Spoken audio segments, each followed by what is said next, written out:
Terima kasih Anda masih bersama kami. 79 tahun Indonesia merdeka namun masih banyak pekerjaan besar yang harus diselesaikan. Di antaranya sektor pendidikan.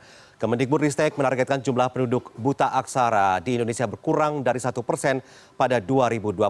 Provinsi Nusa Tenggara Barat memiliki angka buta aksara tertinggi kedua setelah Papua. Ironisnya kasus buta aksara terbanyak ada di wilayah Pulau Lombok yang justru tersohor dengan keindahannya. Telah lama, Lombok menjadi destinasi wisata andalan Indonesia. Bahkan keindahannya tersohor hingga ke mancanegara. Wisata pantai, bawah laut, hingga Gunung Rinjani sebagai Taman Bumi Dunia UNESCO menjadi magnet bagi wisatawan. Bahkan wisata mewah incaran turis asing ada di Lombok. Juga megahnya sirkuit Mandalika, salah satu destinasi super prioritas di Indonesia. Pulau Lombok di Nusa Tenggara Barat terus bersolek mengembangkan sektor pariwisata. Bahkan sejumlah kawasan akan menyusul Mandalika menjadi destinasi super prioritas. Di balik berkembangnya sektor pariwisata, Lombok masih menghadapi sejumput masalah. Salah satunya buta aksara. Sehubungan dengan dilaksanakannya Sainum adalah salah satu warga di Lombok Tengah yang buta aksara. Jika keluarganya tak di rumah, ia meminta tolong tetangganya untuk membacakan surat yang diterimanya. Ya, warga Dusun Nuse Desa Pengonak berusia 60 tahun ini belum bisa membaca dan menulis. Ndek kuah. Ndek kuah sama sekali. Kenapa? Anu si jelang lalu mengkuli like tadi di tolong dah sekolah si dengan tawa de lalu ke sawah, pergi ke sawah.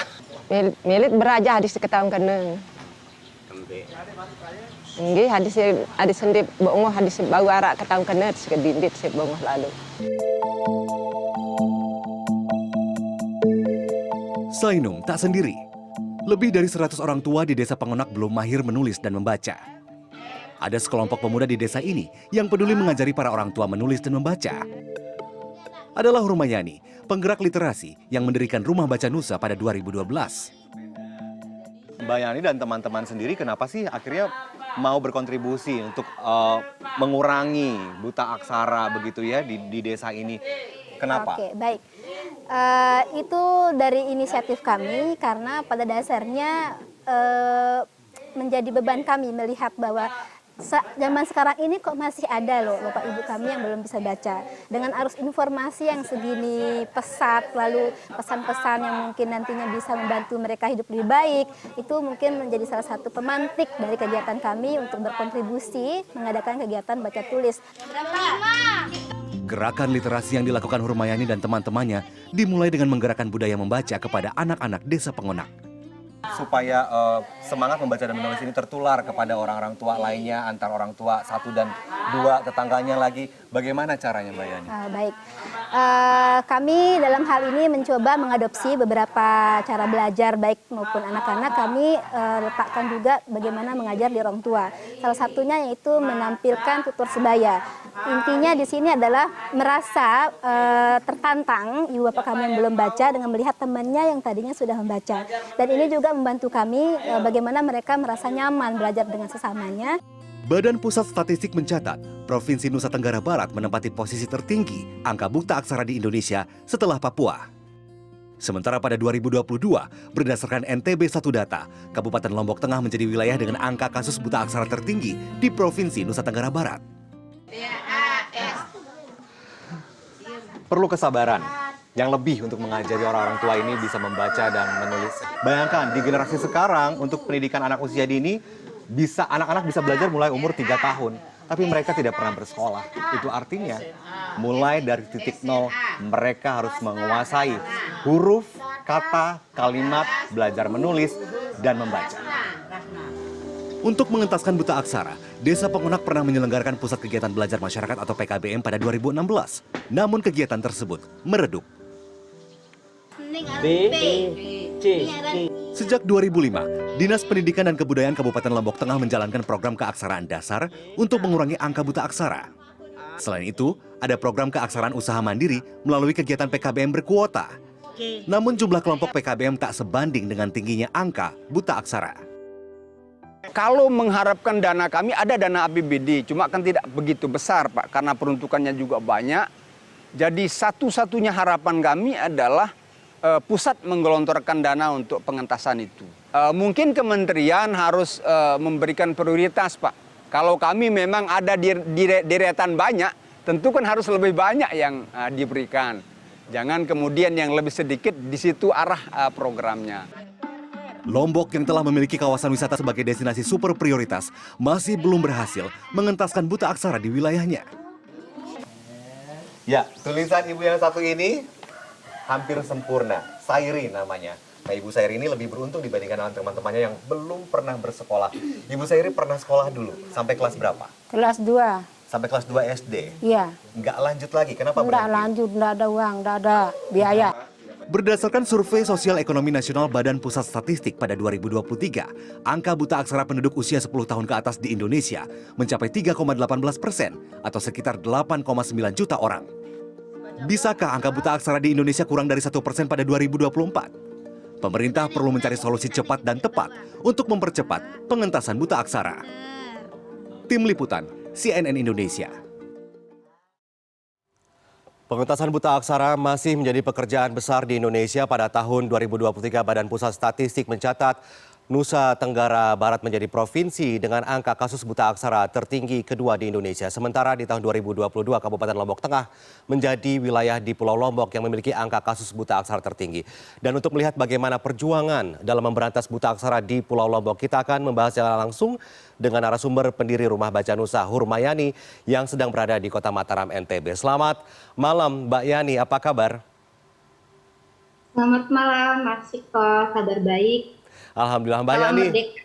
Merdeka. Kita pernah bertemu di awal tahun 2024, Mbak Yani, dan melihat bagaimana angka kasus buta aksara di Provinsi Nusa Tenggara Barat ya, dan di Pulau Lombok dengan angka di Lombok Tengah ini mencapai 18,27% begitu. Nah, waktu itu tim CNN Indonesia pernah datang ke Desa Pengonak di Lombok Tengah begitu ya. Bahkan saya sempat terharu melihat ada begitu banyak warga yang tidak bisa baca tulis. Saat ini kondisi di desa sana seperti apa kondisinya, Mbak Yani?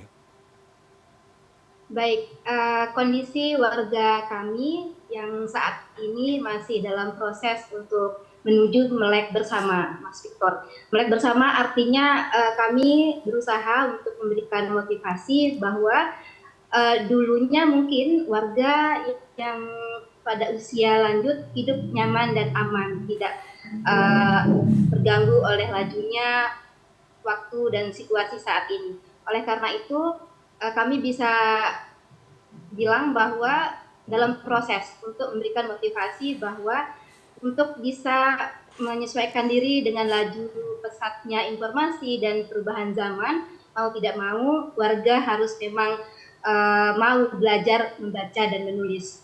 Gitu. Laporan dari kondisi saat ini adalah progres menuju pemberian motivasi kepada warga untuk mau belajar membaca dan menulis. Ada berapa orang yang masih belum melek aksara ini di Desa Pengonak nih yang dilihat oleh Mbak Yani dan teman-teman di sana? Baik, untuk informasi jumlah warga kami ada 1.000 untuk Desa Pengonak. Kemudian yang di Dusun Rumah Baca Nusa itu ada 100 orang. Yang bisa dibilang mungkin Mas Victor saat ini penyumbang data terbanyak untuk yang belum melek informasi atau melek aksara adalah warga yang memang sudah usia lanjut.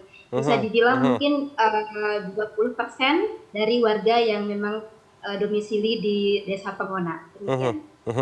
Mbak Yani, saya baca informasi dari April 2024, Bapeda Lombok Tengah ini mengatakan bahwa dari 1 juta lebih penduduk Kabupaten Lombok Tengah, sekitar 80.000 diantaranya masih buta huruf yang didominasi oleh warga berusia umur 65 tahun ke atas begitu ya. Nah, Mbak Yani ini mendirikan Rumah Baca Nusa di Lombok Tengah bersama dengan teman-teman begitu berjuang memberantas buta aksara di sana. Boleh digambarkan bagaimana perjuangan Mbak Yani dan teman-teman dalam memberantas buta aksara melalui gerakan literasi yang dilakukan sejauh ini seperti apa? Baik. Berbicara tentang proses, pastinya tentu ada fase up and down. Dan terlebih lagi kami harus melihat background orang tua kami yang berdomisili di sekitar. Seperti yang tadi saya jelaskan di awal, mereka dulunya pada masa usia mungkin bagus waktu belajar, belum ada motivasi karena situasi masih aman, tidak ada dorongan atau tidak ada semacam tantangan mereka untuk oh saya harus belajar baca dan menulis. Itu salah satu tantangan kami adalah bagaimana mencoba untuk melakukan pendekatan-pendekatan beragam kepada beliau-beliau yang ada di sekitar untuk bisa atau menumbuhkan minat mereka untuk mau belajar dan menulis, membaca dan menulis. Begitu Mas Victor. Dan selain itu motivasi juga tantangannya adalah perumahan atau jarak letak dari rumah baca ke perumahan penduduk lainnya. Kami membutuhkan akses yang lebih bagus untuk kami bisa jangkau ibu-ibu atau bapak-bapak kami yang tinggalnya belum mempunyai akses yang bagus untuk kami datangi begitu. Iya, iya. Mbak Yani, ini ironis sekali ya, Indonesia sudah 79 tahun, kemudian Lombok pariwisatanya digaungkan hingga ke mancanegara, tapi ternyata angka buta aksaranya masih tinggi. Menurut Mbak Yani dan teman-teman yang melihat langsung kondisi di Lombok Tengah, apa yang menyebabkan bisa terjadi demikian menurut Mbak Yani dan teman-teman? Baik, selain tadi yang saya sebutkan di awal adalah background masyarakat di Lombok Tengah, lalu kemudian ada geografis tata letak atau perumahan warga kami di Lombok Tengah, dan kemudian yang saya boleh katakan atau sampaikan adanya mungkin peninjauan ulang terhadap need analisis setiap daerah. Karena menurut saya dengan adanya pemantauan atau program need analisis yang tajam, maka akan ada namanya tepat sasaran. Mungkin di daerah seperti contoh mungkin di daerah kami warga yang tinggal lebih banyak orang tua. Lalu dengan demikian akan ada pemetaan atau program yang akan disesuaikan dengan kondisi warga di setempat itu. Begitu Mas Victor. Ya, sejauh ini bagaimana keterlibatan pemerintah Mbak Yani, pemerintah Kabupaten Lombok Tengah khususnya, bentuk dukungan seperti apa yang diberikan nih untuk mengentaskan buta aksara di sana? Oke, pemerintah cukup masif gerakannya untuk tahun ini Mas Victor. Kami dirangkul lalu diberikan seperti BIMTEK dan kemudian kemarin bulan kemarin ada bantuan buku yang oleh Perpusnas dari pusat digelontorkan kepada kami penggerak komunitas daerah, dan itu menurut saya cukup membantu untuk bagaimana kami nanti bergerak dan pemetaan pendekatan berikutnya. Mbak Yani, program pemerintah juga ada yang sudah dijalankan ya, kalau tadi kita sudah lihat informasinya, salah satunya adalah PKBM.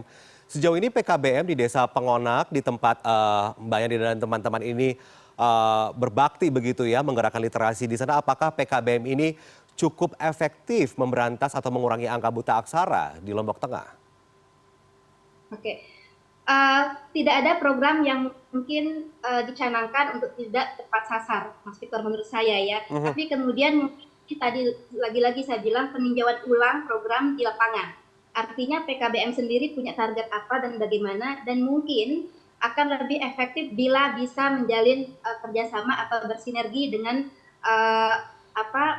dengan masyarakat yang ada di setempat. Contoh PKBM yang tadinya mungkin fokusnya kepada orang tua, tapi kemudian belum melihat bagaimana adik-adik kami yang mungkin ke sekolah karena tidak ada biaya, itu juga menjadi penyumbang naiknya angka atau capaian di Lombok Tengah. Artinya mungkin lebih akan efektif kalau bisa terjalin kerjasama dengan masyarakat seperti PAUD mungkin, dan juga mungkin bisa bekerjasama dengan komunitas literasi seperti rumah baca dan komunitas literasi lainnya di Lombok Tengah. Begitu Mas Sultan. Iya, berarti ada saling ketersambungan antara berbagai pihak ya, terutama organisasi seperti Rumah Baca Penggerak Literasi seperti Mbak Yani dan teman-teman ini, supaya kasus buta aksara, angka buta aksara di Indonesia ini dapat diturunkan sesuai dengan target pemerintah ya, di bawah 1% di tahun 2024.